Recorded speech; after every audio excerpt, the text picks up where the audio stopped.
বাজার মনিটরিং ব্যবস্থার দুর্বলতায় গেল ৫ বছরে মিনিকেট চালের দাম বেড়েছে ১৭%। মোটা চাল ৩০, মসুর ডাল ৯৫, আটা ৫৪, ময়দা ৬০, বোতলজাত সয়াবিন ৫৬% বেড়েছে। এছাড়া পামল ১০৬, ব্রয়লার মুরগি ৭, চিনির দাম ১৫২, গুঁড়া দুধ ৮০, পেঁয়াজ ১৬৪, রসুন ৩১০ ও শুকনা মরিচ ১০৫% বেড়েছে।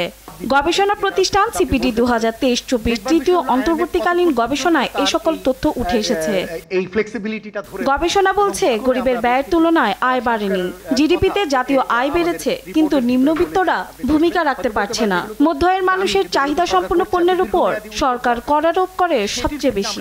যতটুকুই যা দেখা যাচ্ছে প্রবৃদ্ধি, এটা মূলত হয়েছে উচ্চ আয়ের কারণে। যারা অনেক বেশি আয় করেন, কিন্তু যদি আমি দরিদ্র মানুষের আয় বিবেচনা করি, যাদের প্রকৃত আয় কমে গিয়েছে মূলত উচ্চ মূল্যস্ফীতির জন্য, তারা কিন্তু এই যে বর্ধিত যে আমরা অভ্যন্তরীণ বা জাতীয় আয় দেখতে পাচ্ছি, তার কিন্তু তারা সুফলভোগী নন। চলতি অর্থ বছরে জিডিপি প্রবৃদ্ধি ধরা হয় ৭.৫%।